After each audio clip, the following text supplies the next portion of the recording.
Oh, oh, oh, oh, oh.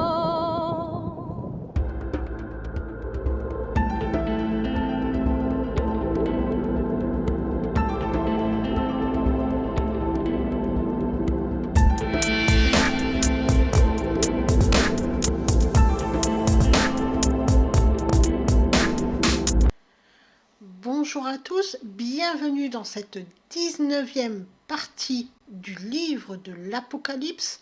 Cette 19e partie où on a beaucoup parlé des prophéties qui étaient dans le livre, qui sont dans le livre de l'Apocalypse.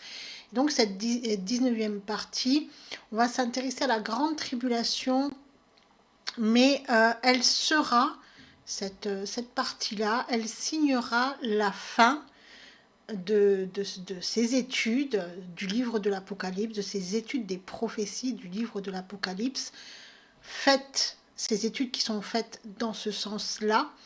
C'est-à-dire qu'après, peut-être qu'on reprendra les études du livre de l'Apocalypse, chapitre par chapitre, pour étudier le sens. Mais en tout cas, là, pour les prophéties, pour tout ce qui va se passer chronologiquement, ça sera notre dernière grande partie. Alors, on va, comme je l'ai dit, on est arrivé au terme, hein, c'est-à-dire que là, on va arriver à la grande tribulation, donc on va arriver à cet événement que le livre de l'Apocalypse décrit comme la grande tribulation, donc on va en discuter. Qui dit grande tribulation dit règne de l'Antichrist, qui dit règne de l'Antichrist, ouverture du sixième sceau. Donc on va discuter un peu de tout ça dans cette grande vidéo qui va clôturer tout le chapitre. Alors, j'ai choisi de réaliser une seule étude concernant les événements de la grande tribulation. Donc, dans ces événements-là, il y a le sixième sceau, il y a l'antichrist, il y a la grande tribulation. Puis on va parler un tout petit peu de ce qui va se passer après. Et parce que en fait, c'est toutes ces prophéties, tout ce qui va suivre là va concerner en fait le règne de l'antichrist qui va amener au retour de Jésus-Christ, et après il y aura le millénium et toute la suite. On sait que ça doit arriver. On sait que l'antichrist va être sur son trône, mais on n'en connaît pas toute la teneur. Donc il nous faudrait faire des suppositions et des allers-retours constants entre l'Ancien Testament, le Nouveau Testament, donc vraiment tout poser à plat. On va peut-être certainement le faire quand on va faire chapitre par chapitre dans l'étude de sens du livre de l'Apocalypse, peut-être après les évangiles, peut-être après les écrits de Paul, comme ça on aura vraiment un grand panel et on pourra toujours s'y référer, parce que c'est très très compliqué, parce que c'est des événements que normalement les justes ne vivront pas, et donc qui sont destinés à ceux qui vont rester. Donc c'est très, donc on va pouvoir faire quoi? Que des suppositions, et la plupart du temps, quand on fait des suppositions, on s'égare. Donc pour éviter de s'égarer, on va simplement parler de ce qu'on connaît, et on va s'arrêter là. Donc, dans un premier temps, on va d'abord résumer tout ce qu'on a vu précédemment très rapidement. Et ensuite, on va parler de l'Antichrist, de la grande tribulation et du retour de Jésus-Christ sur terre. Alors, on va reprendre notre chronologie simplifiée de la fin des temps et on va rappeler quelques petites choses. Un petit résumé de tout ce qu'on a vu.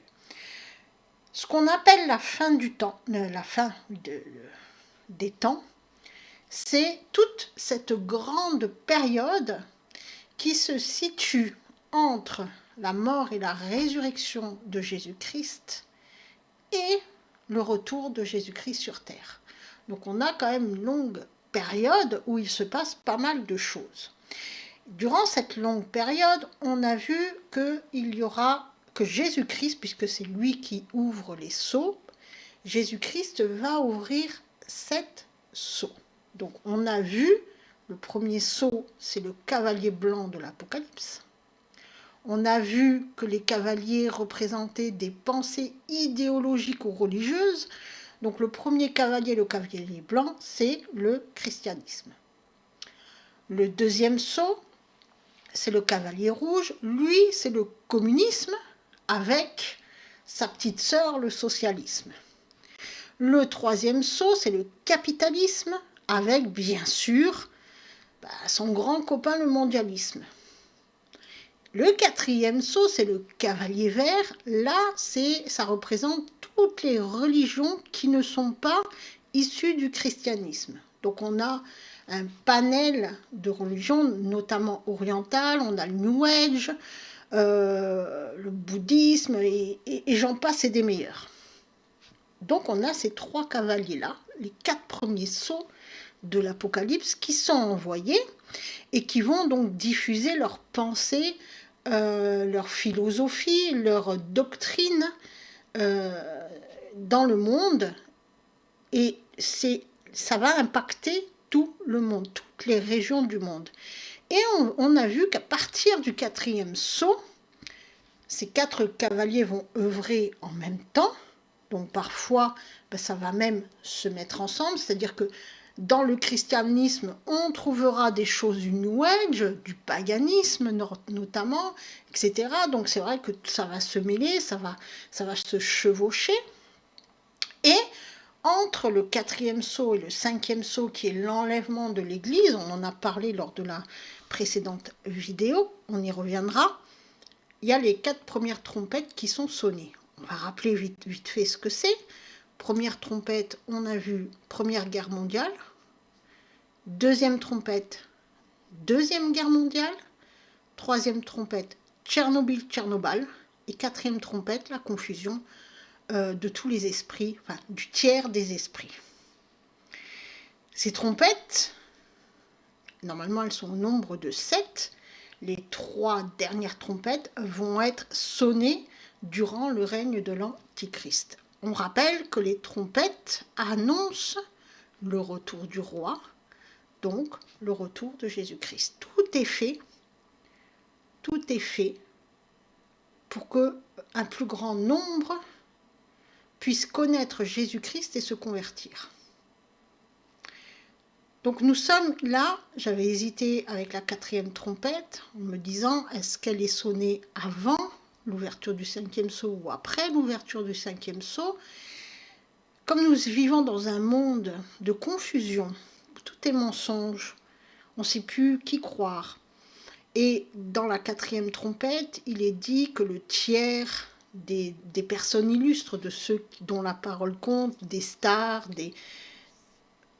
donc un tiers de ces personnes-là, des intelligents, des sages du monde, on va dire ça comme ça, ces personnes vont tomber, c'est-à-dire qu'on va s'apercevoir que ce que ces personnes-là disent, c'est faux. Et en même temps, il y a aussi la parole qui n'est plus enseignée. Donc ceux qui devaient annoncer la bonne nouvelle, en vérité, en fait, cette bonne nouvelle n'est plus enseignée. Et ça veut dire que les personnes qui devaient refléter la lumière de Dieu, ils ne reflètent plus la lumière. Ils n'ont plus cette lumière, ils ne voient plus la lumière. Donc il y a les voiles qui sont posés sur les yeux. Mais dans cette période de trouble sert aussi à ce que des personnes commencent à voir qu'il y a quelque chose qui ne va pas dans ce monde. On a l'impression qu'on vit dans un asile psychiatrique à ciel ouvert et qu'il y a quelque chose qui cloche. Donc petit à petit, il y a des personnes qui vont être amenées à faire leurs propres recherches et ils vont bien sûr écouter un tel, entendre un tel parler, puis après on entend quelque chose, puis le contraire, et puis bon, tout est confus, mais il y a des personnes qui vont se dire, ok, elle est où la vérité? Et c'est à ce moment-là que certaines personnes vont comprendre que la vérité est en Jésus-Christ et qu'il y aura encore des conversions.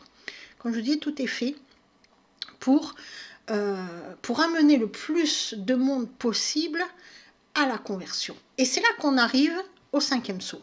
Donc le 5e saut, il se passe 2 choses.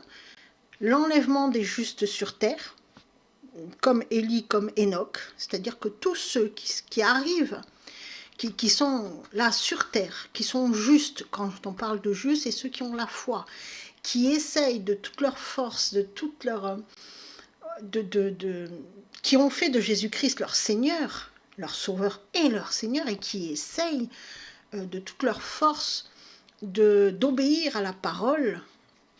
Donc ils sont dans la sanctification. Alors ça ne veut pas dire qu'ils sont parfaits, ça ne veut pas dire qu'ils ne font pas de péché, ça veut simplement dire qu'ils ont la foi et qu'ils méditent la parole, c'est-à-dire qu'ils lisent la parole, ils veulent la comprendre, cette parole, donc ils sont vraiment dans cette démarche de construire une relation avec Dieu. Ces justes-là, ce qu'on appelle les justes, comme Élie, comme Enoch, vont être enlevés de terre. Hop, ils vont partir. Alors certains diront on va prendre un terme du New Age, ils vont ascensionner, c'est-à-dire que Dieu va les prendre tels qu'ils sont, au moment où ils sont, où le cinquième sceau, où Jésus-Christ va ouvrir ce cinquième sceau, là où ils sont, alors ils peuvent être au travail, ils peuvent être dans le train, ils peuvent être en voiture, ils peuvent être, peu importe, ils vont être enlevés. C'est-à-dire que là, vous êtes là, pour ceux qui vont rester, imaginons, vous êtes dans le train, et à côté de vous, la personne, elle disparaît. Voilà, c'est ça qui va se passer. Et au même moment, tous les justes qui sont morts sur terre, décédés, depuis Adam et Ève,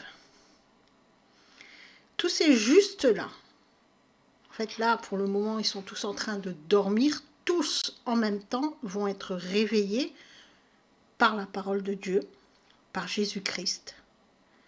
Tous vont être réveillés, et donc les justes qui ont été pris de terre, plus tous ceux qui vont être réveillés depuis Adam et Ève.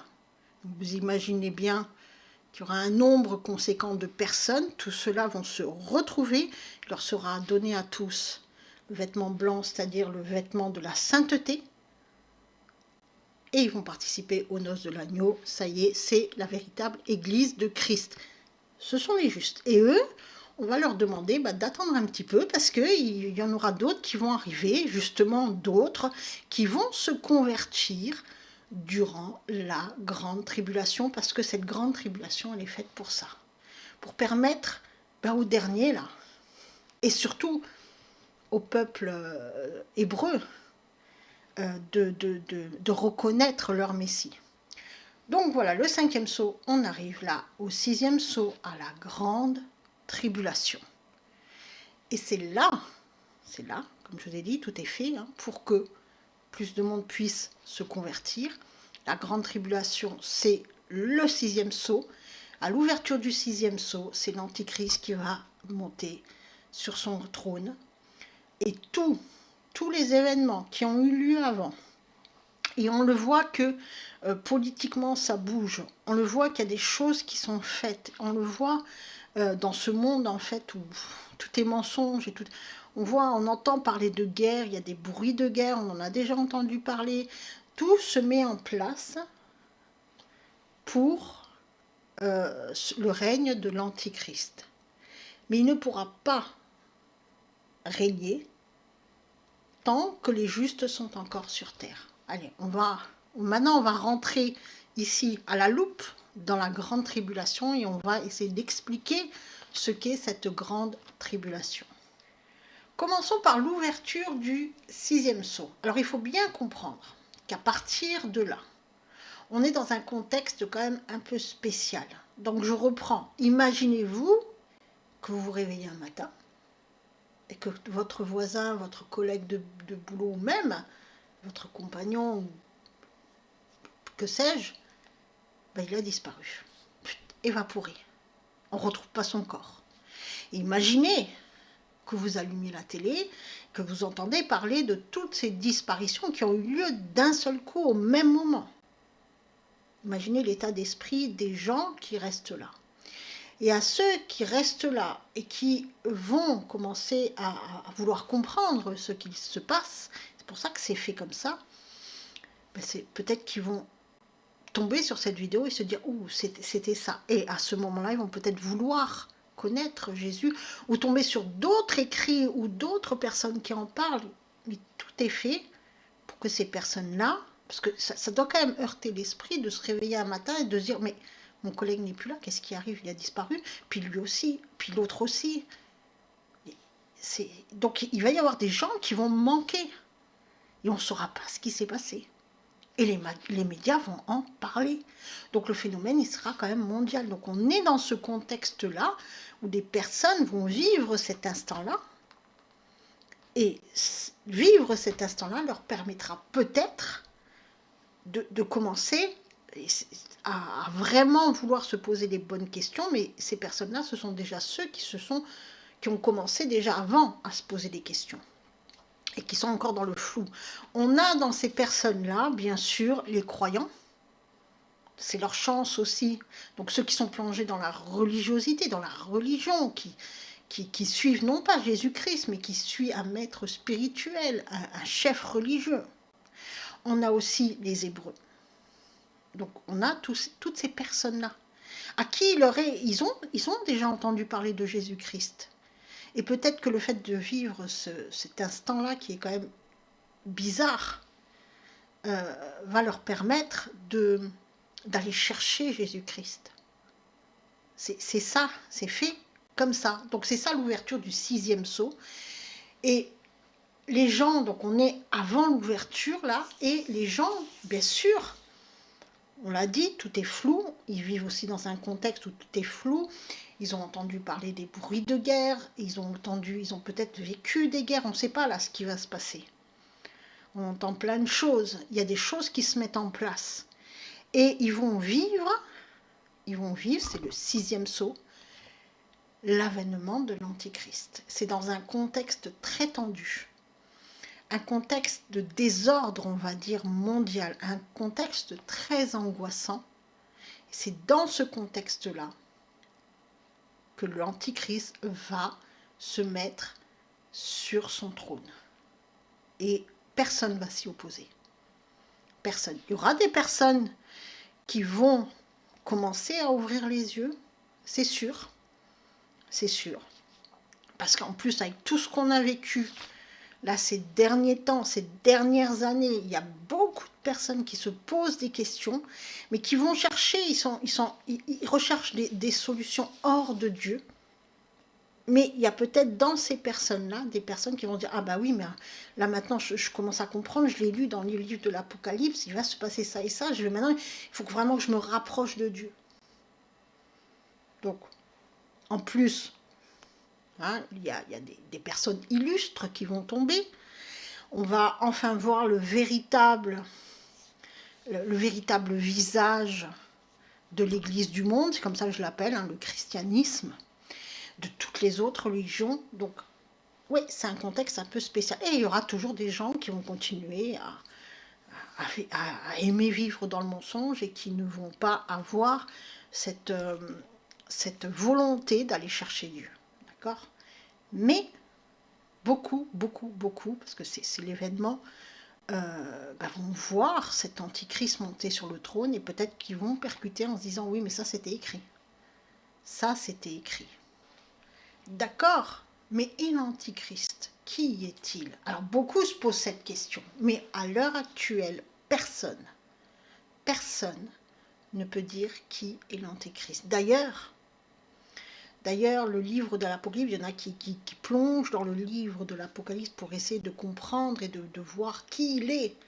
Mais le livre de l'Apocalypse n'est pas fait pour connaître l'Antichrist, il est fait pour connaître Jésus-Christ. Il n'est rien de révélé concernant l'Antichrist, seulement ce qui va nous permettre de connaître Jésus-Christ. C'est-à-dire que c'est inutile de rechercher qui est l'Antichrist. On ne sait même pas s'il est né. Puisqu'on ne sait pas quand va être ouvert le 5e sceau, qui va de suite après, il y aura l'ouverture du 6e sceau. Personne ne peut le dire. La seule chose que l'on sait, c'est qu'il s'agit d'un homme ou d'une femme. Quand je dis homme, c'est un être humain, on va dire, qui n'aura plus tout à fait quelque chose d'humain. Il va être investi totalement par les pouvoirs de Satan. Lors d'une cérémonie, il va consentir à la possession démoniaque avec Satan. Donc il va s'agir d'un homme qui va servir de réceptacle à l'esprit de Satan. Qui est cet homme? On ne sait pas. Est-ce qu'il est né? On ne sait pas. Et ce sera quelqu'un qui va avoir une enfance, qui va aller à l'école, qui aura des camarades de classe, qui va vivre dans une famille, qui peut-être qui aura, on verra quelque chose de méchant, lui en tout cas, devra avoir une certaine proportion à l'impiété, mais ça paraîtra aux yeux du monde comme quelqu'un de tout à fait normal. De tout à fait normal. Donc il va grandir, et à un moment donné, lors d'une cérémonie, et c'est là où il va s'établir sur son trône, il va être investi de tous les pouvoirs de Satan. Donc il va consentir à ça. On peut dire aussi, et d'une manière certaine, c'est dans les textes et notamment dans les prophéties de Daniel,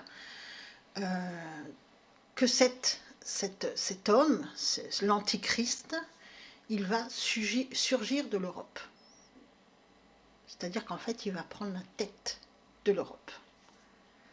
Et il va être accompagné par son prophète qui va lui établir une religion mondiale. Donc lui, il va s'occuper d'un gouvernement mondial et il va être accompagné par sa religion, son prophète. Et cette religion mondiale, c'est celle de sa propre adoration. C'est-à-dire qu'il va demander son adoration. Ah, il va faire des tas de prodiges, forcément, puisqu'il est investi par l'esprit de Satan, et donc il va réaliser des miracles. On va le prendre comme le sauveur pour ceux qui restent. Pour ceux qui restent et qui ne se posent pas suffisamment de questions, qui ne se sont pas posés suffisamment de questions, ils vont voir ça, ils vont dire « Ah, ça y est, on est délivré, c'est formidable. C'est formidable, on a quelqu'un là qui réalise de grandes choses, c'est formidable. » Non, c'est pas formidable, en fait. Donc lui, il va imposer son adoration et il va persécuter tous ceux qui ont la foi et le peuple hébreu.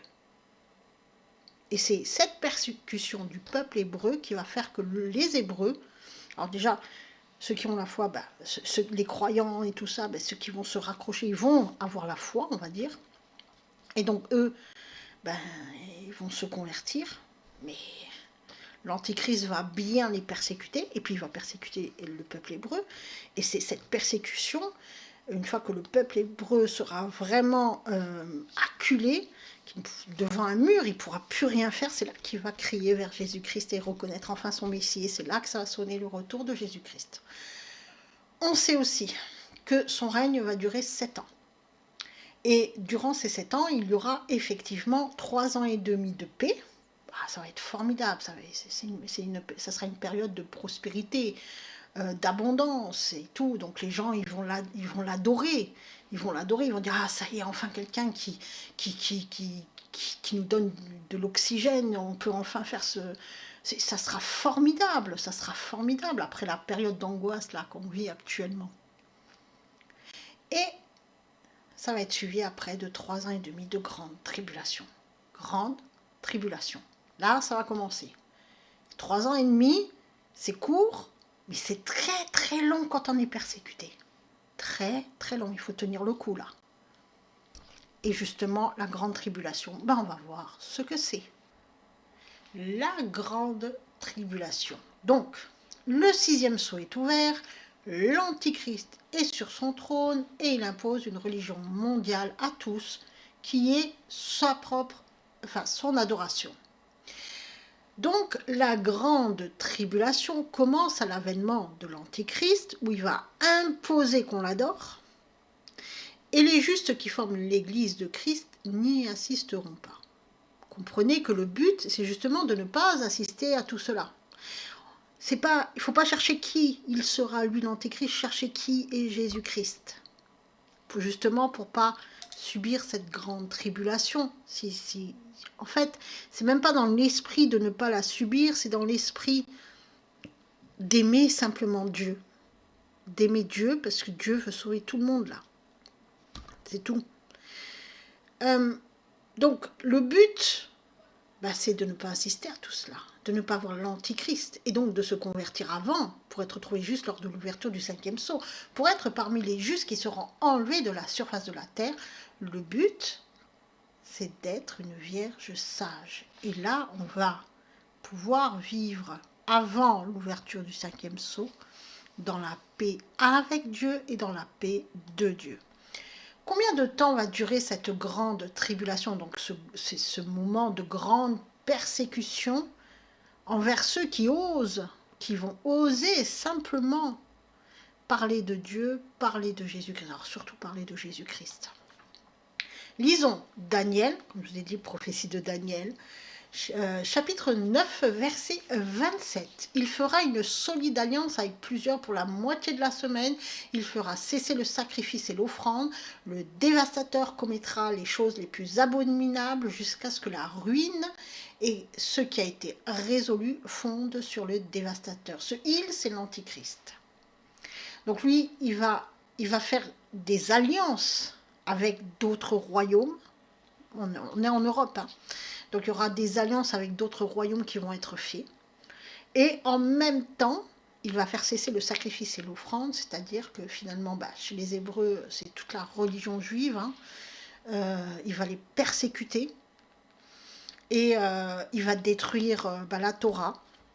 Il va peut-être même brûler les livres, on ne sait pas. Il va plus vouloir qu'on vende la Bible, enfin des choses de genre, mais on trouvera toujours dans le tiroir caché d'une grand-mère ou peu importe, puisque la Bible, c'est quand même le livre le plus acheté, le plus vendu, le plus imprimé. Donc il y aura toujours quelque part, pour ceux qui veulent, ils trouveront toujours une Bible.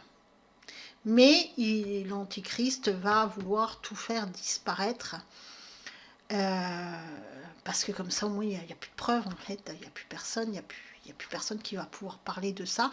Et bien sûr, les Juifs vont essayer de garder cette Torah, ce qui va leur permettre de reconnaître et de l'enseigner. Et c'est ce qui va aussi permettre à tout à la fin, cette conversion. Ils vont comprendre enfin qui est leur Messie, grâce à ça aussi. Donc, il va faire une alliance, et cette alliance va déterminer un moment de paix avec le monde. Donc il y aura une fausse paix, mais dans cette fausse paix, il va quand même demander qu'on l'adore, hein. Donc qu'on adore lui et non Dieu. Donc quelque part, il y a encore cette persécution où on doit s'éloigner de Dieu. Donc une fausse paix de 3 ans et demi, et là, tous ceux qui dorment encore, on va les appeler comme ça, ils vont dire « Ah, c'est formidable, c'est génial, on est bien là, c'est un moment de prospérité, d'abondance, c'est super !» Et durant ces 3 ans et demi, parce qu'il aura pris la tête d'un gouvernement mondial, l'Antichrist établira donc cette fausse paix sur toutes les nations. Mais ensuite, il y aura 3 ans et demi de terreur et de grande persécution. Là, il va tout ravager. Là, ça sera... Si vous voulez, c'est comme un peu le gnosticisme pendant les 3 ans et demi. Oh, c'est beau, c'est édulcoré, ça va, tout va bien. C'est des belles paroles. C'est le loup déguisé en brebis, voilà. Puis d'un coup, là, il va vraiment révéler sa véritable nature, c'est-à-dire que du gnosticisme, on va passer au véritable satanisme. Satan lui-même, il va tout ravager. De toute façon, les deux sont liés. Les deux sont liés. On fait pas semblant longtemps. C'est-à-dire que celui qui fait semblant d'être bon, à un moment donné, sa véritable nature, elle ressort. C'est dans la logique des choses. Lisons en 2 Thessaloniciens, chapitre 2, verset 4, un texte de Paul. Que personne ne vous séduise d'aucune manière, car il faut que l'apostasie soit arrivée auparavant et qu'on ait vu paraître l'homme du péché, le fils de la perdition, l'adversaire, qui s'élève au-dessus de tout ce qu'on appelle Dieu et de tout ce qu'on adore, jusqu'à s'asseoir dans le temple de Dieu, se proclamant lui-même Dieu. Donc là, ça c'est l'Antichrist. Il faut d'abord que l'apostasie, c'est-à-dire qu'il n'y aura plus de justes sur terre, ceux qui parlent de Dieu, ceux qui confessent Jésus-Christ, juste, il n'y en aura plus, donc c'est pour ça qu'il y aura l'apostasie. Et lui, il va venir, il va s'asseoir, il va se prendre pour Dieu. Il va dire, c'est moi Dieu, C'est moi votre sauveur. C'est pour ça qu'il va demander sa propre adoration. Et bien sûr, il y aura des gens qui vont l'adorer, qui vont leur donner leur énergie. C'est ça. Et tout est fait pour qu'on s'amenuise de plus en plus, pour qu'on s'éloigne de plus en plus de Dieu, afin on prépare les gens à adorer l'Antichrist, en les éloignant de Dieu. Donc le fils de la perdition, on a bien compris, c'est l'Antichrist. Il arrivera quand il n'y aura plus de justes sur la terre, et comment pourquoi il faut qu'il n'y ait plus personne, que les justes ne soient plus sur terre, c'est-à-dire qu'il y a vraiment l'apostasie, ça ne veut pas dire qu'il n'y aura plus les croyants. On se souvient des vierges folles et des vierges sages, donc il y a les vierges sages, les vierges folles qui restent. Donc, mais il n'y aura plus personne qui parlera de Jésus-Christ en vérité. Et j'avais expliqué la vérité de Dieu, c'est la vérité absolue. Hors de Dieu, il ne peut plus y avoir de vérité. Hors de Dieu, c'est ce que l'homme appelle une vérité relative, c'est-à-dire c'est une vérité qui est pour l'homme vérité à un moment précis, mais qui peut totalement changer par rapport à l'évolution des mœurs. Donc ce n'est plus une vérité. Et dès qu'on détourne cette vérité et qu'on la rend relative, ça devient un mensonge. Donc il n'y aura plus que des gens qui vont diffuser le mensonge. Alors, il y en a encore certains qui vont parler de Jésus-Christ, façon on le voit dans les religions, bien sûr, qui parlent de Jésus. Mais ils ont ajouté de la parole ou retranché de la parole, donc c'est fini. Ils diffusent une vérité relative, donc un mensonge. Donc il restera ces gens-là. Et ces gens-là, bien sûr, vont servir l'Antichrist, puisqu'ils servent déjà là, ça sert déjà à perdre les gens. Donc bien sûr, ça va servir. Donc. Et en même temps, l'Antichrist, comme il ne supportera pas entendre rien que le nom de Jésus-Christ, mais il va les persécuter, ces gens-là aussi. Et ces gens-là qui seront persécutés vont peut-être être amenés à la foi, comme le peuple hébreu. Donc tout se met en place pour l'avènement de l'Antéchrist spirituellement, avec la perte de la foi, on n'enseigne plus la bonne nouvelle, mais aussi politiquement, tout se met en place stratégiquement, d'une manière géopolitique, parce qu'il faut faire régner un climat de peur. On voit bien que ça bouge, que les royaumes se mettent en place. Quand je dis royaume, je dis les pays. Et qu'il y a des bruits de guerre, il y a des guerres et des bruits de guerre. On sait que ça doit arriver. Et la parole de Dieu montre que l'Antichrist ne sera révélé qu'à ce moment. Donc, et je le répète parce que c'est super important, parce qu'il y en a qui se focalisent là-dessus et qui en font même un objet d'adoration. Vraiment, là, ils sont dessus et ils n'arrivent plus à s'enlever de là et ils cherchent. Ça ne sert à rien de chercher qui est l'Antichrist. Ça ne sert à rien d'être obsédé par l'Antichrist. On ne peut pas savoir qui il est. Et je vais vous dire, même, on s'en moque.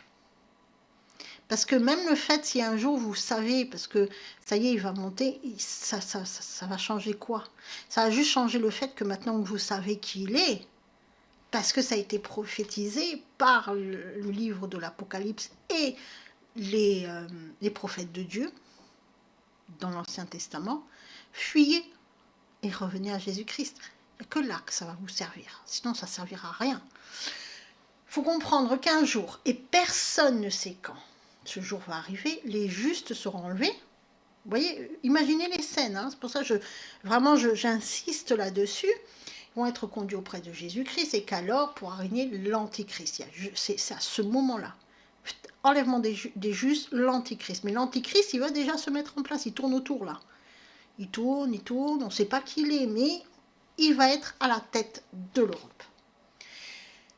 Et il ne peut pas régner tant qu'il y a des gens encore qui diffusent la vérité, qui parlent de Jésus-Christ en vérité, qui disent la bonne nouvelle. Donc c'est juste, ils ne vivront pas la grande tribulation, on le sait. Et il arrivera un certain temps où il y en a qui vont se réveiller. Imaginez, hein, et vous ne trouvez plus votre ami, votre collègue. Vraiment, j'insiste, j'insiste.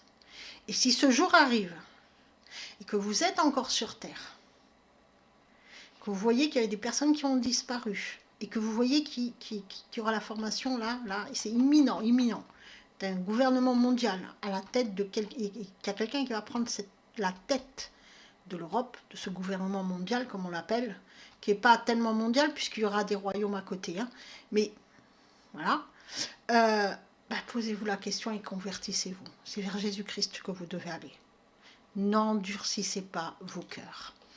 Ajoutons que cette période de la grande tribulation est une période qui doit permettre, j'insiste vraiment beaucoup, aux croyants de revenir à Jésus-Christ, mais surtout aux Hébreux, qui doivent reconnaître le Messie Jésus-Christ. Et c'est qu'à ce moment-là que Jésus reviendra sur terre. Et tout sera fini. La bête sera terrassée, emprisonnée pendant 1000 ans, c'est ce qu'on appelle le millénium. On vivra avec Jésus-Christ, les justes et ceux qui restent, puis après il y aura le jugement et tout ce qui s'ensuit. Ça, voilà, ça sera pour plus tard, donc ça se passera avec Jésus. Et l'Antichrist, la persécution qu'il va lancer contre tous ceux qui ont la foi, tous ceux qui voudront, durant cette période de tribulation, connaître Dieu, il va tout faire pour les en empêcher, il va les persécuter. Vraiment, c'est un peu comme les empereurs romains ont persécuté les premiers chrétiens.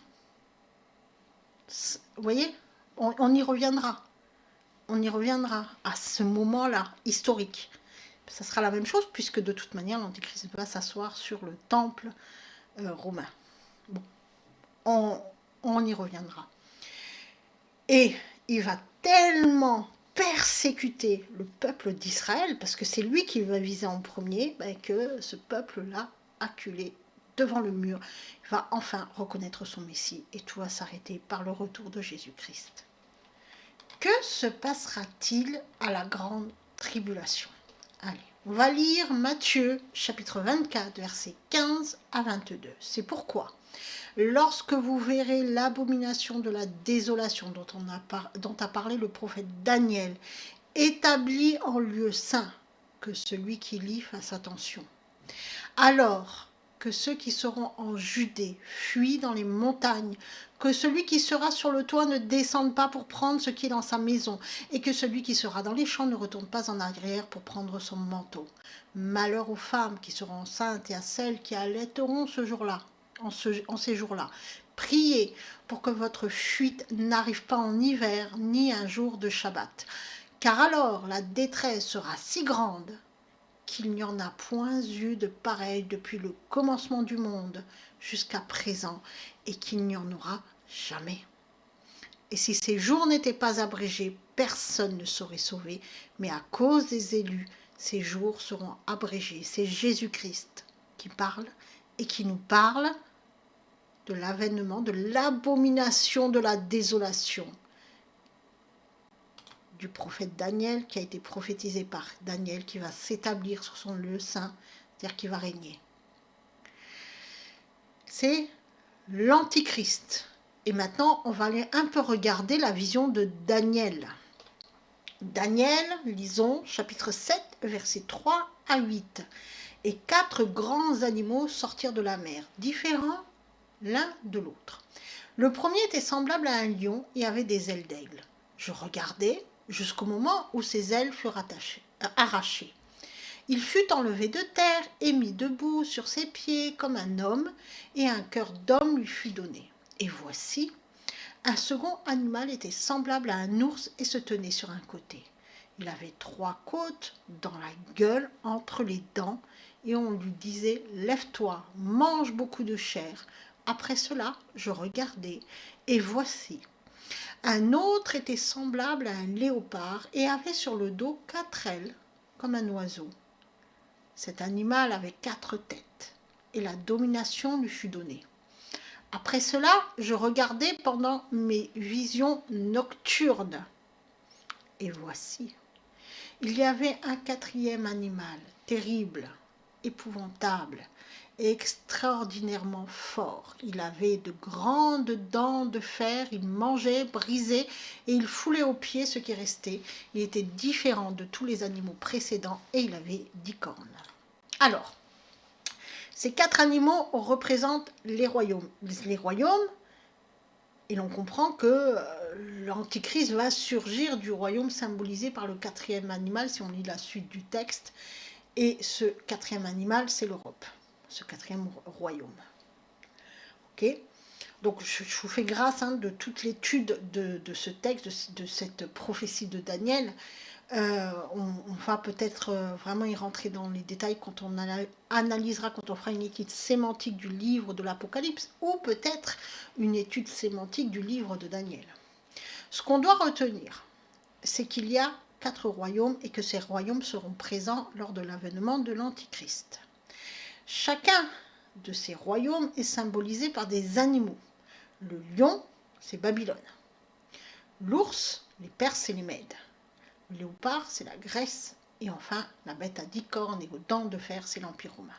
Une fois que ça s'est posé, ces 4 royaumes, ils vont être là lors du retour de Jésus-Christ, mais peut-être d'une manière, et certainement, puisque tout bouge, d'une manière différente. Mais il y aura toujours, gardez à l'esprit ces 4 royaumes. Babylone, c'est quoi? C'est les États-Unis. Babylone, la tour de Babel, Babylone, c'est là où on veut avoir tous les savoirs et on veut s'élever au-dessus de Dieu, devenir son propre Dieu par la connaissance. Babylone aussi, c'est tout l'empire on appelle ça la grande Babylone, du cinéma. C'est pour ça que les stars vont tomber, comme Dieu a fait tomber la tour de Babel. Il y a eu de grandes confusions lors de l'événement de la tour de Babel. Ça va se reproduire, et c'est en train. Et un cœur d'homme va lui être donné, c'est-à-dire qu'à un moment donné, à ce pays, à son dirigeant, certainement, il aura un cœur d'homme. Ça veut dire qu'il aura il sera capable d'aimer. Ce sera un dirigeant qui ne sera pas comme les autres. Et c'est lui qui va être si on peut dire ça comme ça, mais là, je rentre un peu dans les spéculations. C'est lui qui va faire chuter, en fait, tous ceux qui... tous les satanistes, tous les personnes illustres, toutes les stars du cinéma qui sont en fait des satanistes en puissance. Ok ? Les Perses et les Mèdes, c'est le royaume des médias. Alors je l'explique dans le dossier Les médias et l'ego que je vous laisse aller regarder sur mon blog ou sur cette chaîne. La Grèce, c'est l'orthodoxie. Donc par extension, ce royaume va subir des modifications. C'est plus la Grèce là, telle qu'on la connaît. C'est vraiment toute cette philosophie qui était portée, cette philosophie helléniste. Et par des modifications, on va dire, ça va s'étendre à la Russie. Donc, c'est la Russie. Continuons. La bête, c'est Rome. C'est le christianisme et par extension l'Europe. Cette bête, elle possède 10 cornes qui représentent les 10 pays européens qui se sont réunis le 5 mai 1949 à Londres pour signer le traité de Londres qui institue le Conseil de l'Europe qui aujourd'hui réunit 46 États européens. Ces 10 pays sont la Belgique, le Danemark, la France, l'Irlande, l'Italie, le Luxembourg, les Pays-Bas, la Norvège, la Suède et le Royaume-Uni. Le Royaume-Uni aujourd'hui est parti. L'Angleterre. Et l'Allemagne. Parce que l'Allemagne, elle est où l'Allemagne? Puisque l'Allemagne, là, aujourd'hui, on a l'impression qu'elle dirige l'Europe quand même un peu. Elle est dans la parole de Dieu, intimement liée à la France. Alors, je ne vais pas tout expliquer, ça sera vraiment rentrer dans les détails. Comme je vous dis, on fera plutôt des études de sens des textes. comme j'aime à les faire, pour vraiment tout poser. Et à un moment donné, cette Allemagne, elle va dominer la France. C'est elle qui va imposer. Et l'Allemagne, c'est là où est posé le lieu de l'abomination. C'est quoi le lieu de l'abomination? C'est le temple de Pergame. C'est là où va régner l'Antichrist. Ce temple, il a été entièrement reconstruit. Il était à Rome, dans l'Empire romain. C'est là où les gens venaient pour adorer l'empereur. Et bien ce temple, il a été entièrement reconstruit et il est actuellement au musée de Pergame à Berlin. Et ce temple, il est aussi connu sous le nom du temple de Satan.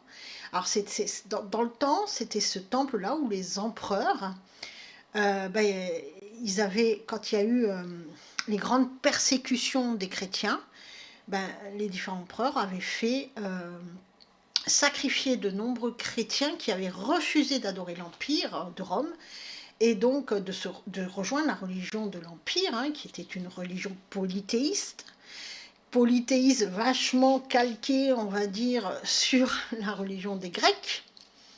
Et donc c'est là où on retrouve l'Empire romain. Okay, j'essaye de faire au plus simple et de ne pas trop rentrer quand même dans les détails pour qu'on comprenne bien ce qui se passe. Donc l'Antichrist va siéger sur ce trône et il va persécuter de la même manière tous ceux qui vont refuser de l'adorer et tous ceux qui ne rejoindront pas sa religion à lui, sa nouvelle religion, la religion du gouvernement mondial qu'il va mettre en place, puisqu'il sera accompagné de son prophète. Ainsi, le trône, lui, il est déjà en place depuis plusieurs années. Ça fait pas mal d'années maintenant qu'ils ont reconstruit, on peut aller le visiter, au musée de Pergame à Berlin. Et la bête aux dents de fer, c'est l'Europe, qui broie tout sur son passage. On le voit très bien. L'Europe broie tout. L'Europe veut imposer son joug, elle voit tout, elle veut tout savoir, bref. Donc, elle est déjà en marche, cette Europe, aux dents de fer, et elle va faire face aux 3 autres royaumes. C'est là où il y aura des alliances.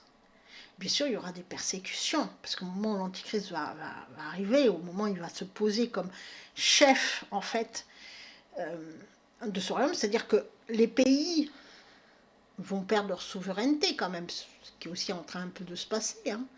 Les pays de l'Europe vont perdre leur souveraineté, et ils vont être avec un seul chef, soumis à un seul chef, qui est l'Antichrist. Et donc lui, il va régner en dictateur. Ça sera sa loi. Et il voudra qu'on l'adore. Et donc il va imposer sa marque. La fameuse marque. On y reviendra de cette marque, on va aussi un petit peu en discuter. Et heureusement que les jours seront abrégés, comme nous dit Jésus-Christ, comme nous l'a dit Jésus-Christ, c'est rassurant. À cause des élus. Les élus, c'est le peuple d'Israël qui va enfin reconnaître son Sauveur, son Messie, Jésus-Christ, et cela signera le retour de Jésus-Christ sur terre. Lisons Matthieu, chapitre 24, versets 23 à 28. Si quelqu'un vous dit alors, le Christ est ici, ou il est là, ne le croyez pas. Car il s'élèvera de faux Christ et de faux prophètes. Ils feront de grands prodiges et des miracles au point de séduire, s'il était possible, même les élus. Voici, je vous l'ai annoncé d'avance. Si on vous dit, voici, il est dans le désert, n'y allez pas. Voici, il est dans les champs, ne le croyez pas. Car comme l'éclair part de l'Orient et se montre jusqu'en Occident, ainsi sera l'avènement du Fils de l'homme. En quelque lieu que soit le cadavre, là s'assembleront les aigles. C'est Jésus-Christ qui parle. Et il est très clair, Jésus est venu, donc Dieu s'est fait chair pour nous redire la parole. Okay, il n'est pas venu pour fonder une nouvelle religion. Il est venu pour accomplir la parole. Okay, donc la Torah, finalement. L'Ancien Testament, tout ce qu'avaient dit les prophètes, c'est la parole de Dieu, puisque les prophètes disent la parole de Dieu. Il est venu pour tout accomplir, pas pour fonder une religion. Il est venu à l'Orient et il va se montrer en Occident. C'est-à-dire que tout, il va accomplir le cycle, il ne reviendra pas d'ici là. C'est-à-dire que là, il est mort, ressuscité, et il va revenir après. Mais entre-temps, il ne revient pas. C'est pour ça qu'il dit attention. Attention, si quelqu'un vous dit je suis le Christ est là ou il est là, ou moi j'ai vu le Christ dans une vision où il m'a dit ça, c'est pas possible. Jésus est très clair sur ce sujet. Ça veut dire que dans ces jours terribles, il y aura de nombreux faux Christ et de nombreux faux prophètes. D'ailleurs, dans ce monde actuel, on vit déjà ces petites confusions où il y a des gens qui disent voir Jésus, leur annoncer des choses en vision, ou carrément Jésus qui arrive devant eux et il leur dit des choses, ça y est, il donne de nouvelles révélations, de nouvelles prophéties, etc. etc. C'est un petit peu ce que vont vivre, on a un prémisse de ce que vont vivre les personnes après, pendant le règne de l'Antichrist, c'est-à-dire que là on vit un petit peu, il y a des gens qui disent « Ah non, j'ai vu Jésus-Christ, il m'a dit ça et ça ». Attention, attention, Jésus elle a été très très clair là. Et en même temps, Dieu nous a donné toute sa parole dans la Bible, de A à Z. Il n'y a rien qui doit être enlevé et rien qui doit être ajouté. Et imaginez, Jésus a tout dit, mais il a oublié un truc, il revient quand même nous le dire. Non, c'est pas possible en fait. C'est pas possible. Non, puis il a été clair. Je suis venu, j'ai ressuscité, je reviendrai à la fin des temps. C'est tout. Donc, tous ceux qui disent et qui ajoutent en disant Jésus m'a parlé, il m'a dit ça. Non. Ou tel saint m'est apparu, il m'a dit ça dans des extases. Ça, c'est phénoménal, les extases. Ce n'est pas possible. Quand il y a quelqu'un, je le dis pour ceux qui sont d'aujourd'hui et ceux de demain, quand il y a quelqu'un qui vient vous donner une telle prophétie qu'il a reçue par canalisation, par vision, par extase, bref, tout ce qu'il a entendu doit être passé au crible de la parole de Dieu et vous verrez qu'il y a toujours quelque chose qui cloche. Toujours, toujours, toujours. Déjà, la première chose qu'il faut vous dire, c'est que si Jésus apparaît, si Jésus vous apparaît, vous dit quelque chose, c'est pas possible puisque Jésus a dit lui-même qu'il ne reviendrait pas avant son grand retour sur terre, c'est-à-dire quand les Hébreux vont reconnaître Jésus-Christ enfin comme son Messie. Point barre. Je sais pas ce qu'il faut de plus. Donc attention. Attention à tout ça. Attention à ces personnes-là. Ils sont peut-être pas mal intentionnés. Il y a vraiment des personnes qui dans leur cœur, ils aiment Dieu, mais ils sont perdus. Ils sont perdus. C'est pour ça que je dis attention. C'est pas... il y a des personnes qui veulent vraiment bien faire et qui sont vraiment persuadées recevoir des messages. Non, c'est fini en fait. Les prophètes, ils étaient là dans l'Ancien Testament où ils recevaient la parole de Dieu et donc leur truc c'était de dire la parole de Dieu. Aujourd'hui, les prophètes sont là pour expliquer la parole de Dieu parce qu'il n'y a plus rien à ajouter à la parole de Dieu. Tout a été dit. Maintenant, il faut juste l'expliquer. Le but de la grande tribulation, on en a déjà un petit peu parlé. Donc ce but, c'est de permettre la conversion du plus grand nombre. Et bien sûr, Israël, le peuple d'Israël sera persécuté et quelques juifs durant ce temps de persécution reconnaîtront le Messie et ceux-là seront mis à part et témoigneront afin de provoquer la conversion du plus grand nombre. Ça y est, ils vont enfin se réveiller. Et ils vont se servir des Écritures, mais ils seront très, très, très persécutés, même s'ils vont pouvoir trouver des refuges, et notamment grâce à celui à qui il a été donné un cœur d'homme. Voilà.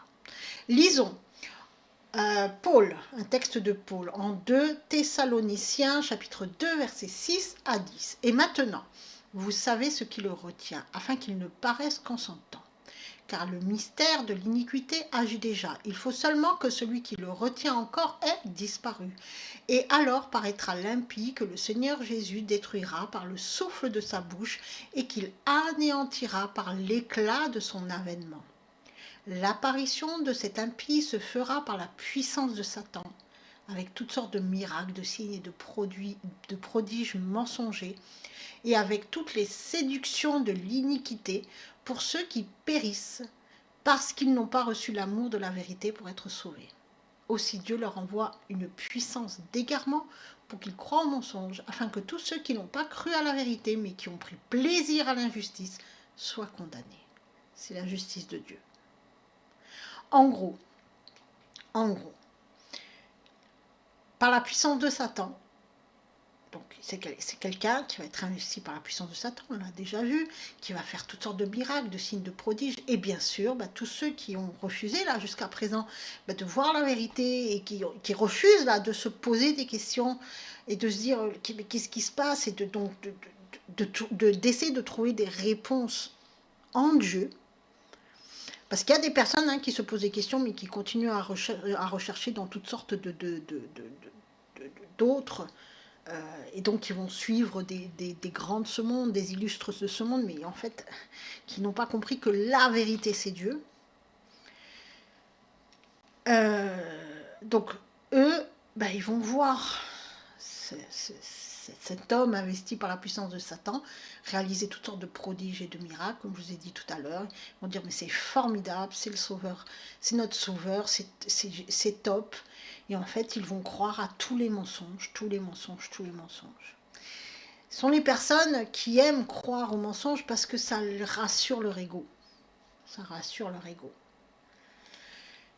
Le mystère de l'iniquité, c'est l'esprit de l'Antichrist, qui est déjà à l'œuvre, comme on peut le lire en 1 Jean chapitre 2, verset 22. Qui est menteur, sinon celui qui nie que Jésus-Christ est le Christ? Celui-là est l'Antéchrist, qui nie le Père et le Fils.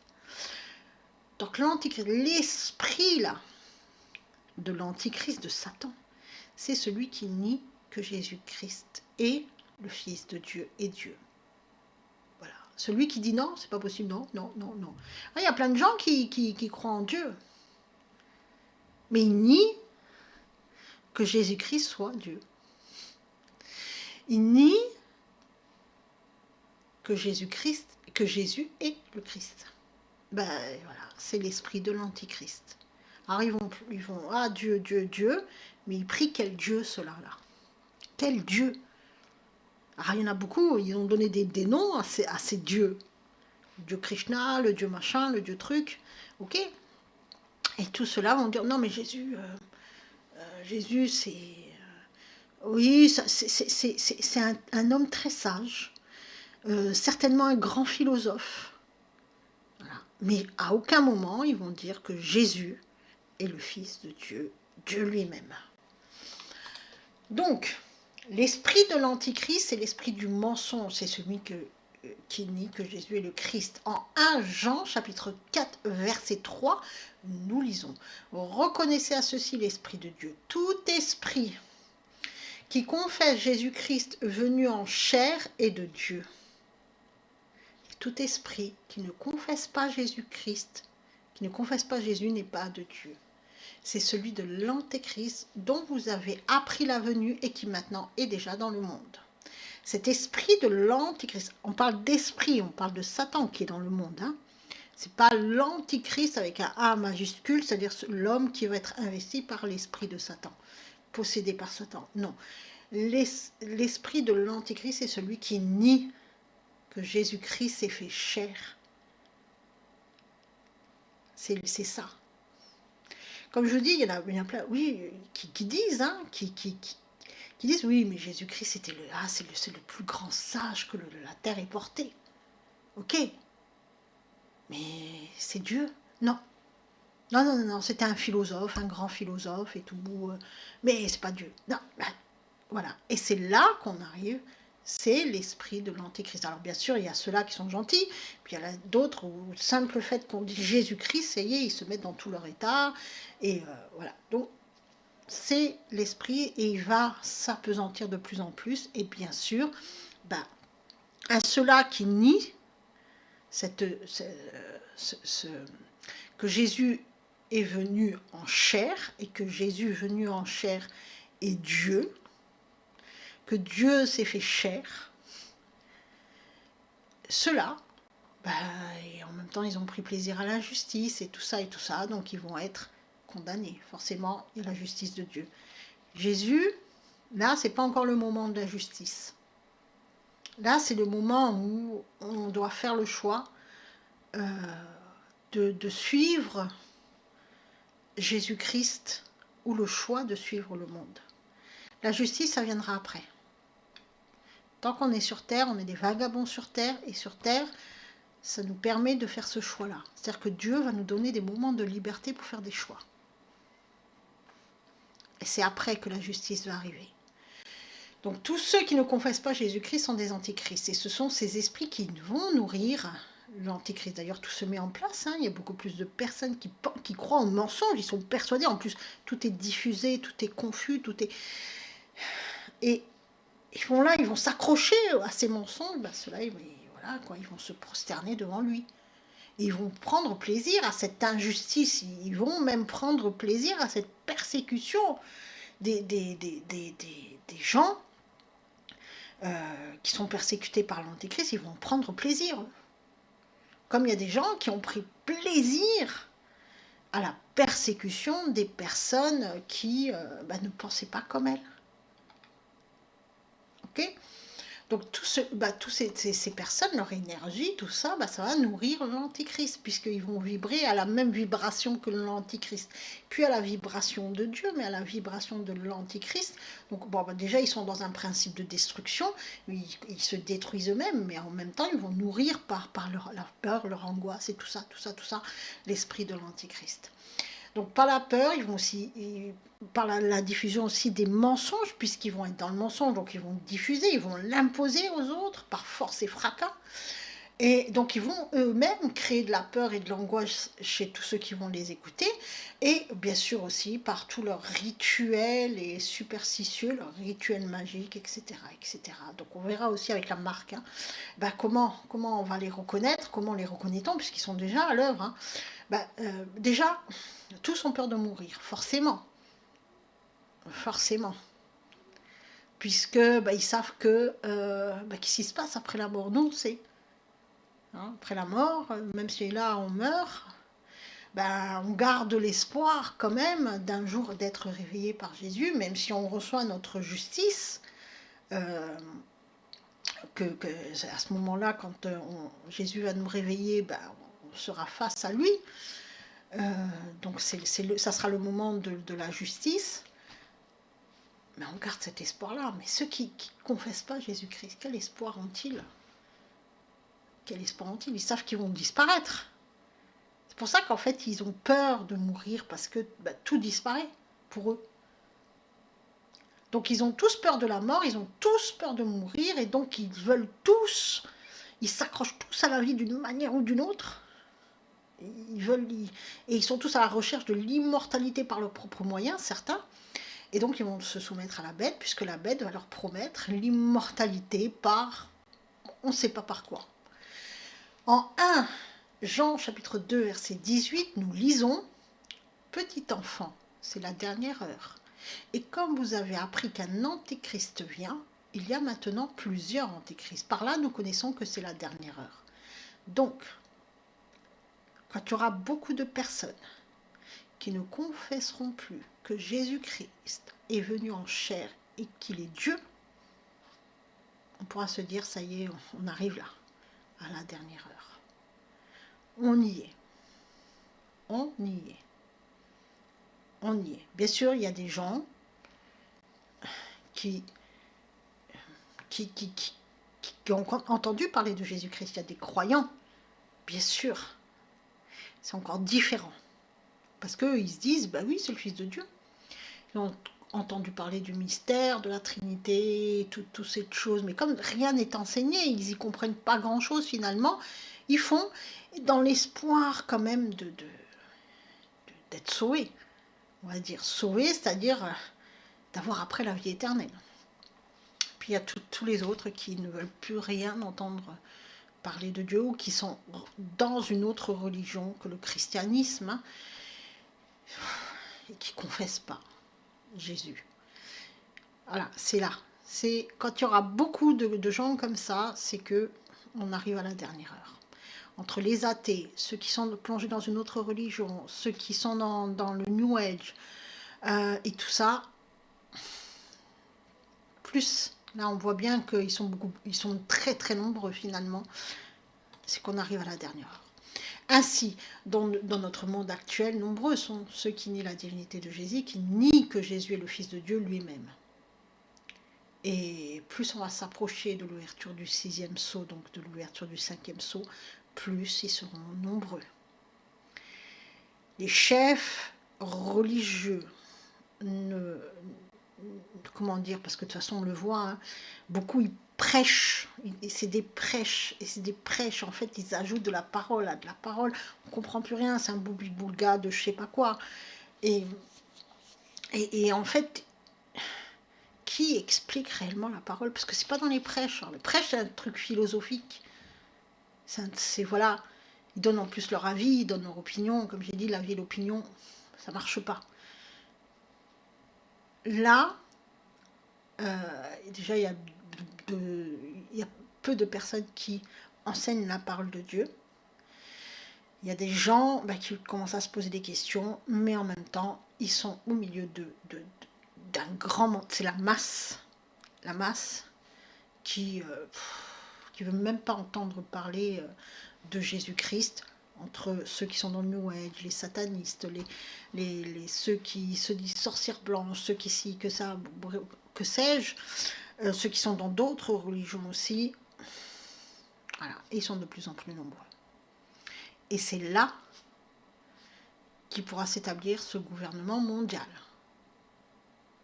Et beaucoup vont se prosterner, puisque lui, il fera de grands prodiges, parce que ces gens-là, ils attendent les prodiges, ils sont friands de miracles. Je vais déjà expliquer ça, le sensationnel. Et l'Antichrist fera dans le sensationnel, le spectaculaire. Comme tous ces événements auront lieu après l'enlèvement de l'Église de Christ, et j'insiste sur ce fait, il est inutile, encore une fois, je le dis, de chercher qui est l'Antichrist. D'après la vision de Daniel, que l'on n'étudiera pas, hein, je le répète, il va surgir de l'Europe. Mais cela reste flou. Et franchement, je préfère ne pas faire des plans sur la comète parce que parfois on dit des choses et qui, peut-être plus tard, parce qu'on a un nouvel événement qui arrive à notre connaissance, parce qu'on vient de dire c'est faux, donc il faut revenir dessus. Et on a perdu aussi, on a les personnes qui nous croient, on va les perdre hein, quelque part, et ça sera de notre faute à nous, donc je préfère ne rien dire. Et après plutôt faire des études de textes de sens, puisque personnellement c'est ce que je préfère. Maintenant retenez que le but du livre de l'Apocalypse n'est pas de faire connaître, et je le redis parce qu'il faut le répéter, ce n'est pas de faire connaître l'Antichrist, c'est de faire connaître Jésus-Christ. Et afin que le plus grand nombre puisse venir ou revenir à lui. Et en plus, je sais que on en fait des tonnes avec l'Apocalypse, on en fait des tonnes avec ces événements qui vont surgir, on en a fait des films, et tout le monde est là, la bête de l'événement, c'est vraiment, c'est morbide, et il y a des gens qui recherchent, vraiment, ils en ont fait une obsession de ça. Donc je veux pas nourrir ça. Je veux pas parce qu'il n'y a rien de mystère. Comme je vous dis, le mystère, non, il n'y a pas de mystère en Dieu. Aucun mystère. Ok, Dieu nous a tout dit. Il n'y a pas de mystère. Donc l'important, c'est de rester son regard fixé sur Jésus-Christ, d'arrêter de chercher les mystères et donc de faire des plans sur la comète après. Et il faut s'établir dans la foi, dans une relation personnelle avec Dieu, afin d'espérer être parmi les justes qui seront enlevés lors de l'ouverture du 5e sceau, pour ne pas subir la grande tribulation, mais tout simplement être avec Dieu, c'est tout. Parce que si on veut être avec Dieu justement pour ne pas subir la grande tribulation, c'est une mauvaise raison. Donc, être avec Dieu. Mais si il se passe tout ça et que finalement on assiste au règne de l'Antichrist, à son avènement, qu'on puisse se dire, ah, j'ai entendu ça, là vraiment, il faut vraiment que je revienne à Dieu parce que voilà, je sais maintenant que Dieu est là, je sais qui est Jésus-Christ, et en fait on repart dans un truc de repentance en se disant, Seigneur, voilà, j'ai pas voulu voir jusqu'à présent, mais maintenant je vois, puisque c'est le plus important. Le plus important, c'est de reconnaître Jésus-Christ, de s'établir dans une véritable relation avec Dieu.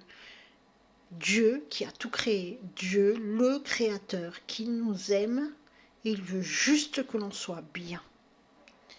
Alors, avant de clôturer ce grand chapitre consacré au livre de l'Apocalypse, j'aimerais, enfin surtout aux prophéties du livre de l'Apocalypse, aux grands événements que décrit ce livre, j'aimerais simplement revenir sur ce chiffre de la bête, ce fameux 666, qui marquera ceux qui glorifieront la bête. Alors, ça part dans tous les sens, hein, quand on parle de ce nombre, 666, on le voit partout, voilà. Donc on va discuter de ça, mais je ne rentrerai pas dans les détails parce que j'ai déjà fait 2 études concernant ce nombre. La marque de la bête, que vous pouvez aller lire ou visionner, et le nombre de la bête, donc 2 articles, pareil, ils sont sur le blog Vérité et Délivrance et sur la chaîne YouTube, donc je vous laisse les découvrir. Là vraiment, là je rentre dans les détails de ce fameux nombre, mais on va y parler vraiment rapidement. Donc beaucoup pense que cette marque de la bête sera comme une puce qui va être insérée sous la peau, au niveau de la main, au niveau du front, etc. C'est possible, je ne sais pas. Mais je me suis posé la question. Est-ce que c'est possible que ça soit bien plus profond que cela? Parce que si c'est la puce ou quelque chose qui va être mis dans le cerveau, j'en sais rien, on en parle beaucoup de ces choses-là, où on peut après aller régler ses achats, etc., rien qu'en passant la main sous un laser, je ne sais pas. Bref, ce sera un laser optique qui permet de lire ce qu'il y a dans la puce, je ne sais pas. Mais est-ce qu'on ne peut pas penser que cette marque va concerner plutôt l'ADN? Parce que l'ADN, c'est la signature de Dieu. Et que finalement, ça va aller se graver là-dedans, comme on grave un disque dur, donc des nouvelles informations qui vont aller se graver là-dedans, comme une modification génétique qui va se faire sur ceux, justement, qui vont adorer la bête. Et donc, comme il y a une modification génétique, Dieu ne va plus reconnaître ceux qui vont subir une modification génétique, puisque ce n'est plus leur créature, ça va être une nouvelle créature, quelque chose de différent. Et même ceux qui vont avoir cette modification génétique ne vont plus reconnaître Dieu, ils seront incapables de reconnaître Dieu, ce qui va expliquer que quand Jésus-Christ est arrivé, je vous laisse lire le livre de l'Apocalypse, où il y a des gens qui vont se jeter sur lui pour essayer de le tuer. Parce que c'est quand même, c'est fou, c'est insensé quand on y pense. Insensé. Donc c'est une réflexion que je me suis faite il y a peu, et qui est partie sur la base des 3 tentations de Jésus dans le désert, dans les études sémantiques concernant l'évangile de Matthieu. Dans ces études-là, à un moment donné, Jésus est amené dans le désert, c'est-à-dire dans un lieu seul. Ça ne veut pas dire qu'il est dans le désert du Sahara ou que sais-je, mais il est dans un lieu seul, isolé de la foule. Il vient Jean vient de lui remettre le titre de souverain sacrificateur. Donc voilà, il est là, il se prépare à son ministère. Et donc là, il va être tenté par le diabolos, c'est-à-dire la nature humaine que moi j'appelle l'ego. Jésus, il est totalement homme. Et donc, il devait expérimenter la lutte contre sa propre nature humaine. Sa nature humaine, c'est la lutte que tous les hommes sont confrontés à cette même lutte, c'est-à-dire la lutte contre l'ego, afin de nous montrer comment s'en sortir, comment le faire taire par la parole de Dieu. Le chiffre de l'homme, on sait que c'est le 6. Et Jésus est tenté 3 fois par sa nature humaine, donc le 666. 3 fois 6. La nature humaine, c'est ce fameux diabolos, c'est l'ego. Jésus-Christ a dompté sa nature humaine et il nous a montré comment lutter contre notre ego, notre adversaire, en lui opposant la parole de Dieu. Bon. La première tentation de l'ego, c'est de nous faire croire que les besoins naturels du corps sont plus importants que les besoins spirituels. Ainsi, l'ego nous pousse à croire que nous sommes uniquement matière et non plus esprit. Donc, il nous fait totalement oublier le côté spirituel. Et donc, on devient le corps et on n'est plus dans l'esprit. Celui qui ne résiste pas à cette tentation s'établira donc dans le paraître, pas être. Et se définira selon l'image qu'il renvoie aux autres, et non à ce qu'il est réellement. D'accord ? Donc, c'est-à-dire son esprit. Donc, il va devenir un acteur. Il ne sera plus lui-même. Ça, c'est la première tentation. La seconde tentation, c'est celle de tenter Dieu, c'est-à-dire de forcer Dieu à agir et de se servir de Dieu pour soi-même. On ne sert plus Dieu, mais on se sert de Dieu pour obtenir du pouvoir ou pour s'élever socialement, pour avoir une communauté de fans, etc., etc. Ça, c'est la seconde tentation. La troisième tentation, c'est l'orgueil. Et c'est cette tentation-là qui s'accompagne d'un pacte avec Satan. Ça y est, c'est au bout du bout. Cette tentation, c'est celle de vouloir s'élever vers Dieu par ses propres moyens afin de devenir son propre Dieu. Ok ? Donc 3 fois, par 3 tentations différentes, la nature de l'homme, c'est-à-dire l'ego, tente de s'imposer et donc on aura le fameux nombre 666. Donc on sera totalement devenu l'ego. Celui qui se laisse aller à ça va devenir son ego et c'est là qu'on pense à la modification génétique, c'est-à-dire que finalement il va devenir un démon. Il va devenir une autre personne, c'est plus lui. C'est ça la marque de la bête. Ces 3 tentations, on les retrouve dans les 3 levains.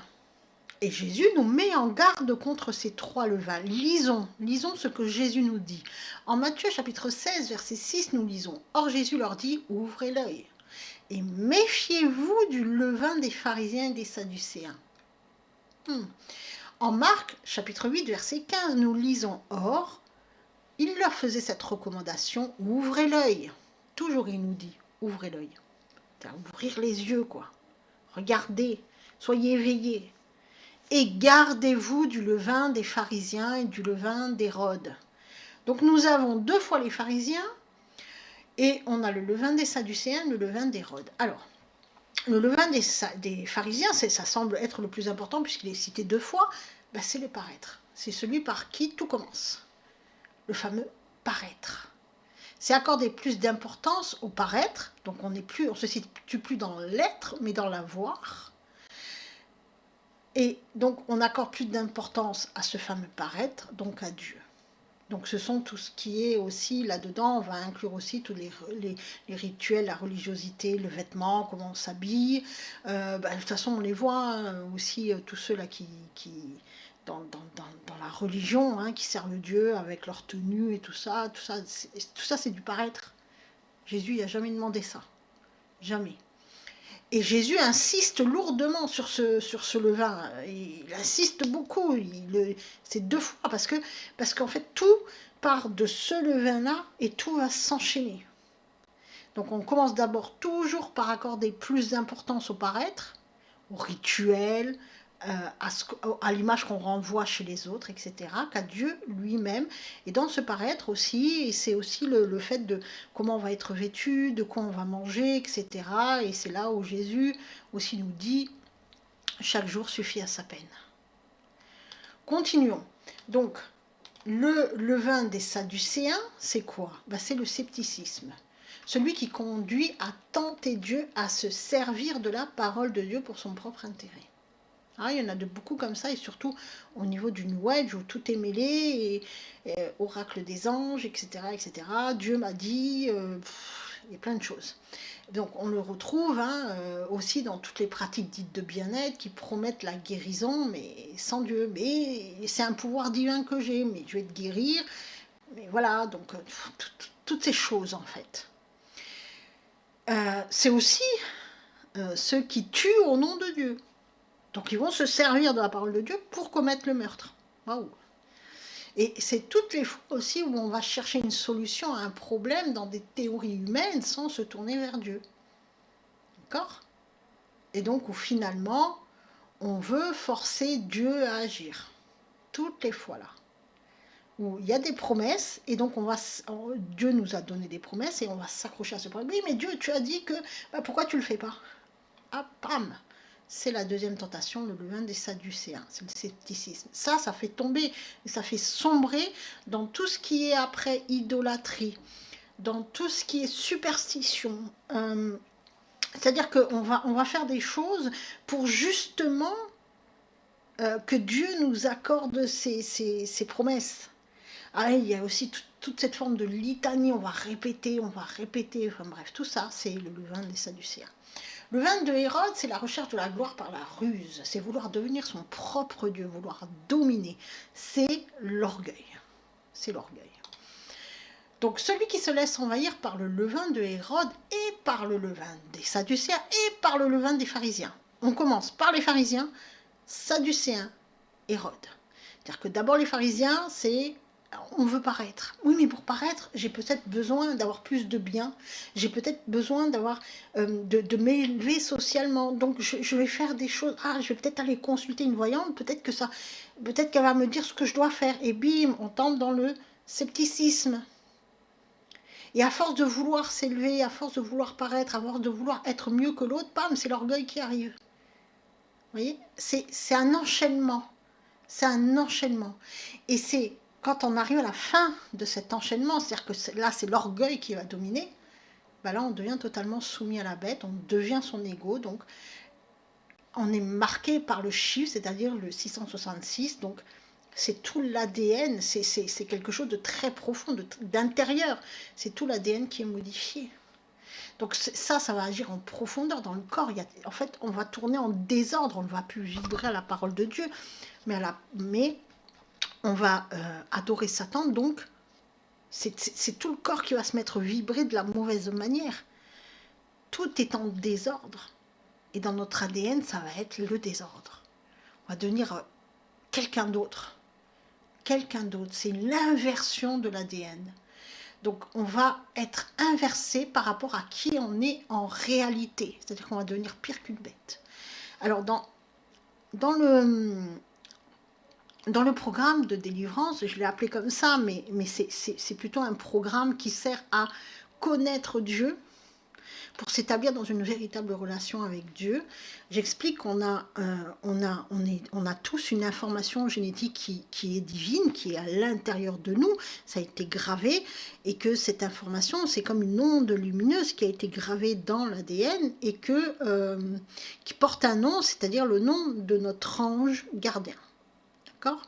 Donc on doit normalement tendre à ce que cette information, on se mette en route dans le plan de Dieu avec ces informations qu'on a reçues. Chacun a son ange gardien, donc chacun a reçu son information. Et donc, si on se met là, on devient l'être que Dieu a créé à son image, à sa ressemblance, donc nous-mêmes, notre véritable nous, dans le plan de Dieu. Mais cet ange gardien, cette information, l'ego, c'est l'exact inverse de cette information-là, de qui on est en réalité. Donc forcément, il va nous faire devenir exactement l'inverse de qui on doit être. D'accord ? Et c'est là qu'arrivent les problèmes. Et donc là, on ne sera plus capable d'entendre la voix de Dieu, la parole de Dieu, on va devenir quelqu'un d'autre. Quelqu'un d'autre. Et même Dieu, va-t-il nous reconnaître? C'est la grande question. Ces 3 levains sont rattachés aux 3 idolâtries. C'est pour ça que tout est attaché en fait. Tout est attaché. 3 idolâtries qui sont définies en Exode chapitre 20, versets 3 à 4. Tu n'auras pas d'autre Dieu devant moi. Tu ne te feras pas d'image taillée, ni aucune ressemblance de quoi que ce soit qui est dans le ciel en haut, ni ce qui est sur la terre en bas, ni ce qui est dans l'eau sous la terre. Dans le ciel en haut, c'est symboliquement, c'est le levain d'Hérode, c'est-à-dire l'orgueil. C'est vouloir devenir son propre Dieu. Et pour cela, un pacte est passé avec Satan afin d'obtenir des pouvoirs. Allez, sous la terre, symboliquement, c'est le levain des Sadducéens, c'est-à-dire la superstition et la recherche du plaisir pour nourrir le corps et non le spirituel. C'est le fait de rechercher dans les théories humaines des solutions aux problèmes spirituels sans jamais faire appel à Dieu, en pensant que l'on est plus intelligent ou plus sage que Dieu lui-même. Donc on va citer ce philosophe, alors, j'aime pas dire les saints, parce que finalement, ça a été des personnes qui ont été, comment dire, béatifiées par l'Église catholique, mais est-ce réellement le cas? Est-ce qu'ils ont été trouvés justes aux yeux de Dieu? Ça, c'est encore une autre question. Mais voilà, ils ont écrit beaucoup d'ouvrages. Donc, il y a des personnes qui lisent beaucoup, sans jamais lire la parole de Dieu. Et sur la terre, c'est symboliquement rattaché au levain des pharisiens, c'est-à-dire la recherche du paraître, de l'enrichissement personnel, c'est l'idolâtrie des biens matériels, du culte du corps, etc. etc. C'est le paraître. On veut paraître. On a donc 3 tentations, reliées à 3 levains, reliées à 3 idolâtries. Chaque tentation grave le chiffre 6, symboliquement le chiffre de l'homme, l'ego, profondément dans l'ADN. Et donc, on obtient le fameux nombre 666. Et on devient l'ego, un démon. Et c'est comme ça qu'en fait, oui, si on est devenu un démon, qu'est-ce qui se passe? Retour de Jésus-Christ, c'est comme ça que y a des gens totalement 666 qui vont aller vouloir combattre Jésus-Christ. C'est fou quand on y pense. C'est fou. Il y a des gens, c'est dit dans la parole de Dieu, dans le livre de l'Apocalypse, tout à la fin, quand Jésus revient, il y a des gens qui vont aller vouloir le combattre. Ils vont arriver avec des lances et tout. C'est fou, c'est fou. On est là devant Dieu, et il y a des gens qui vont dire non, il faut que j'aille le combattre. Voilà, maintenant, peut-être parce que ils sont même plus eux-mêmes, en fait. C'est fini, ils sont plus eux-mêmes. Ainsi, au retour de Jésus-Christ sur terre, ces gens qui ont accepté la marque de la bête, donc ces 3 tentations, ces 3 levains, ces 3 idolâtries, tout ça c'est relié, vont s'obstiner. Parce que de toute façon, il n'y a plus d'esprit là. D'accord? L'esprit, c'est fini. Donc ils sont devenus... En fait, là, il faudra vraiment comprendre que c'est des démons qui s'attaquent à Jésus. C'est ça en fait. Ils vont être détruits, tout simplement. Parce que Jésus va détruire tous les démons. Alors on n'étudiera pas ce qu'il se passe après le retour de Jésus-Christ sur terre, ce qu'on appelle le millénium, parce qu'il y aura, tous les démons vont être détruits, donc il y aura 1000 ans de règne avec Jésus-Christ. Puis après il y aura de nouveau Gog, Magog, bon, et tout ça, parce qu'après là, il faut faire des plans sur la comète, et comme vous le savez, je n'aime pas ça. Mais on va conclure, et c'est sur ce dernier conseil, je vais conclure sur un conseil, et sur ce dernier conseil, si je peux me permettre, que je vais achever toutes ces études sur les prophéties du livre de l'Apocalypse. D'accord? Ça ne veut pas dire qu'on ne va pas reprendre des études sémantiques sur le livre de l'Apocalypse, mais là on va clôturer, et après certainement que je ferai autre chose pour les commentaires courts, c'est-à-dire qu'on reviendra vraiment sur un format un peu plus court, notamment sur les psaumes, parce que c'est la parole de Dieu qui compte le plus, donc on aura d'un côté l'évangile de Matthieu, et de l'autre côté les psaumes, et puis on va continuer comme ça, vraiment à comprendre la parole de Dieu, sans rien enlever, sans rien ajouter. Mais, si je peux me permettre, je vais terminer sur un dernier conseil. Prenez garde à ne pas être marqué par ce chiffre de la bête, parce que là, il peut être aussi par une modification génétique, qui peut être induit par d'autres choses, hein, puisqu'on veut nous faire, on parle beaucoup d'ARN. Donc attention, attention, par peur de ne pas, par peur de mourir, par peur que vous pouvez induire une modification génétique. Restez toujours votre regard fixé sur Dieu. Nourrissez-vous tous les jours. Nourrissez votre esprit de la parole de Dieu. Servez Dieu de tout votre cœur. Et même si cela vous isole et vous fait marcher à contre-courant du reste du monde, c'est pas grave. C'est pas grave. Mais ne vous servez pas de Dieu pour assouvir votre soif de gloire. Ne cherchez pas la gloire. Toute gloire doit être donnée à Jésus. Comprenez ? Tout ce qui est réseaux sociaux, où on veut des fans, on veut des followers, tout ça, laissez tomber. Il faut vraiment rester dans votre... on garde Dieu toujours en tête. Ne vous élevez jamais, n'essayez jamais de vous élever vers Dieu. C'est toujours Dieu qui vous élève à lui. D'accord ? Jamais, jamais n'essayez de vous élever vers Dieu. Ne laissez jamais la morsure de l'orgueil vous atteindre. Dieu, il est maître de toutes choses, il gère toutes les situations, tout est sous le contrôle de Dieu. Et restez humble de cœur, rien qu'avec cette vérité-là. Tout est sous le contrôle de Dieu. Vous ne maîtrisez rien. Ceux qui disent « Oh, on va changer le climat, on va faire... » Vous ne maîtrisez rien, tout est sous le contrôle de Dieu. Ça ne sert à rien. Alors, peut-être que certains d'entre vous vont se sentir frustrés qu'on ne soit pas allé plus en avant dans l'étude des prophéties du livre de l'Apocalypse, notamment qu'on n'a pas parlé du millénium, de Gog et Magog, etc., et qu'on n'ait pas parlé aussi des 7 églises.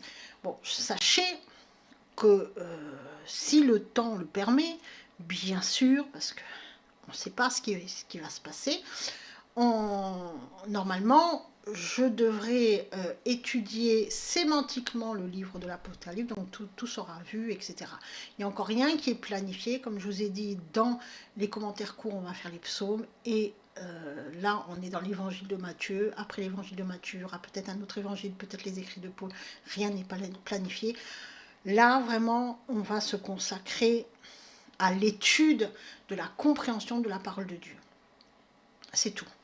On ne fait pas de spéculation, on ne fait pas de prêche, on fait juste ça. Pourquoi ? Parce qu'il est urgent de redonner le message en vérité par la compréhension de la parole de Dieu. Soyez bénis. Oh, oh, oh.